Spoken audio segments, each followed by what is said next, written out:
हाय दोस्तों, कैसे हैं आप सब। होप करता हूँ कि सब खैरियत से होंगे।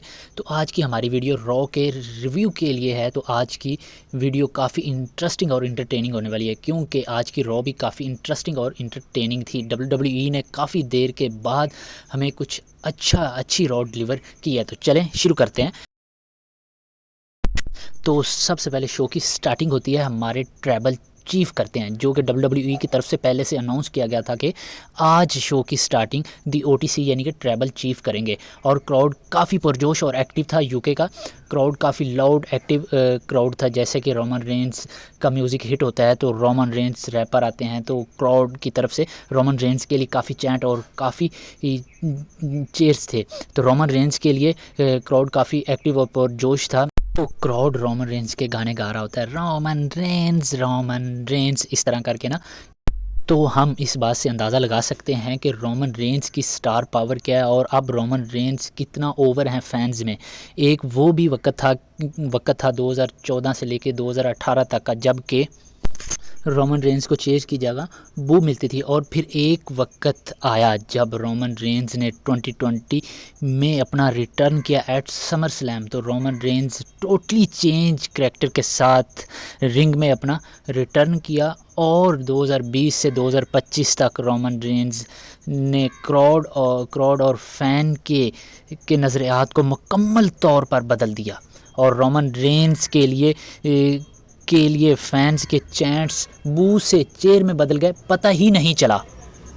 और इसके बाद रोमन रेंस ने कभी भी पीछे मुड़कर नहीं देखा। तो चलें अब हम बढ़ते हैं वापस आते हैं अपने टॉपिक की तरफ और बढ़ते हैं आज की रॉ की तरफ। तो आज का जो रोमन का आज का प्रोमो था उसकी तरफ हम बढ़ते हैं, आते हैं अपने टॉपिक की तरफ वापस। तो आज का क्राउड काफ़ी लाउड था। जिस तरह से फैंस ने रोमन के लिए चैंट किए और रोमन को चैंट मिले तो रोमन के भी फेस पर स्माइल आ गई थी। और क्राउड को रोमन ने फुल टाइम दिया है कि टाइम दिया है ताकि यूके के क्राउड के लिए कोई भी कंप्लेन ना हो कि रोमन ने हमें टाइम नहीं दिया। रोमन ने आज अच्छा खासा टाइम लिया है। रोमन काफ़ी देर के बाद माइक लेते हैं और रोमन रेंस कहता है कि एक्नॉलेज मी। रोमन कहता है कि ये पुराने टाइम की तरह लग रहा है और तुम कितने ज़्यादा लाउड। मेरे पास आज की नाइट्स के लिए बहुत सारे प्लान हैं और इस साल के बचे हुए दिनों के लिए भी और अगले साल के लिए भी मेरे पास बहुत सारे प्लान हैं। तुम लोग मुझे एक्नॉलेज करो, लेकिन मुझे भी कुछ चीज़ों को एक्नॉलेज करना चाहिए। और मैं एक्नॉलेज करता हूँ कि मैं अब वो बंदा नहीं हूँ जो पहले हुआ करता था। और इस बात को रोमन रेंस ने अपने प्रोमो में भी लेकर आए। ये चीज़ बहुत इंपॉर्टेंट थी रोमन रेंस के करैक्टर को समझने के लिए।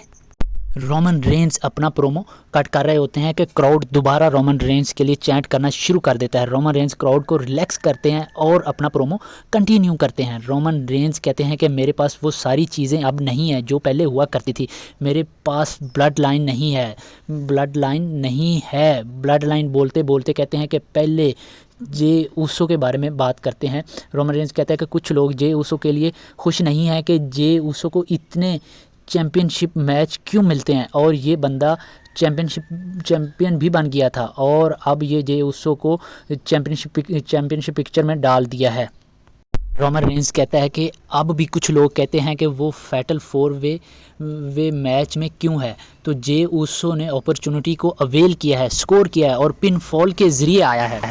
रोमन रेंस का मज़ीद ये कहना था कि उसको होना चाहिए, वो डिज़र्व करता है। तो रोमन रेंस ने उसके ऊपर अपना पॉइंट ऑफ व्यू दिया है कि तुम्हें बेशक लगता हो कि जे उसो चैम्पियनशिप पिक्चर में क्यों है, तो उसका बनता है चैम्पियनशिप पिक्चर की स्टोरी में होना। रोमन रेंस का कहना है कि अगर आपको उससे प्रॉब्लम है तो यानी आपको मुझसे प्रॉब्लम है। रोमन रेंस दोबारा आता है अपने टॉपिक के ऊपर। रोमन रेंस कहता है कि मेरे पास ब्लड लाइन नहीं है, मेरे पास वाइस मैन नहीं है, मेरे पास टाइटल नहीं है। और ये वाला मुद्दा मुझे लेकर आता है ब्रॉन्सन रीड के ऊपर। इसके बाद रोमन रेंस आगे कुछ बोलते हैं, हमें सुनने को मिलता है the ladies and gentleman Paul Heyman की तरफ से। यहाँ पर रोमन का रिएक्शन भी देखने वाला था और क्राउड ने जिस तरह से बू किया है पॉल हेमन के साथ होते हैं, ब्रॉन्सन रीड के साथ होते हैं, यानी कि ट्रैबल थीफ के साथ। ब्रॉन्सन रीड ने उला फाला की तरह अपना शूला फाला गले में पहनी होती है। तो ये काफ़ी अजीब लगता है कि गले में शूज़ को लटकाया हुआ है, लटका कर बंदा चल रहा है। जो कुछ भी हो, इस पर फैंस के रिएक्शन तो आए हैं। पॉल हेमन इंट्रोड्यूस करते हैं ब्रॉन्सन रीड को, तो उसके बाद पॉल हेमन कहता है कि मैंने और रोमन रेंज ने, हम दोनों ने मिलकर बनाई है दी ब्लड लाइन को। पॉल हेमन मजीद ये कहता है कि हमने जो कुछ ऑन किया है उसकी ज़रूरत थी WWE को और इस बिज़नेस को, इस इंडस्ट्री को, तो हमने मिलकर ये सब कुछ ऑन किया है। और पॉल हेमन कहता है कि अब देखो अपने आप को, रोमन रेंज को कहता है कि मेरे पास तो ब्रॉन्सन रीड है। पॉल हेमन ये बातें कर ही रहा होता है कि क्राउड दोबारा रोमन रेंज के लिए चैंट लगाना शुरू कर देता है। तो पॉल हेमन काफ़ी परेशान हो जाते हैं और ट्रैश टॉक शुरू कर देते हैं क्राउड के ऊपर। तो क्राउड उतने ज़्यादा रोमन रेंज के चैंट लगाना शुरू कर देता है। तो अब ब्रॉन्सन रीड मैक पकड़ता है दी पॉल हेमन से और एक्नॉलेज करने के लिए कहता है क्राउड को, दी ट्रैबल थीफ को, और उस तरह से दी वंस का ऊपर उंगली भी खड़ी करता है जिस तरह रोमन रेंज किया करते थे। तो फिर उसके बाद वो ब्रॉन्सन रीड रोमन को भी एक्नॉलेज करने के लिए कहता है कि अपने ट्रैबल थीफ को एक्नॉलेज करो। और इनके दरमियान ब्रॉल भी हमें देखने को मिलती है। ये पंचेस भी एक्सचेंज करते हैं एक दूसरे को। तो फिर इनके दरमियान सिक्योरिटी आ जाती है इनको अलहदा करने के लिए। तो ब्रॉन्सन रीड वो सुनामी लगाने ही वाले होते हैं कि अपने ट्रैबल चीफ सुपरमैन पंच उसको हिट कर देते हैं।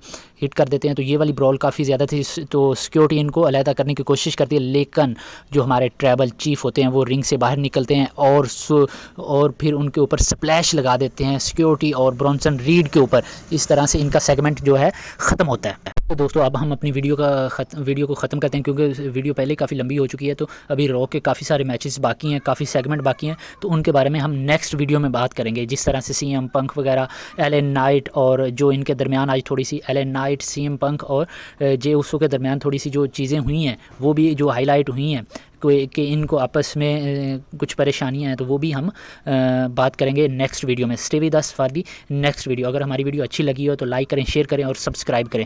Thanks for watching. Stay with us for the next video.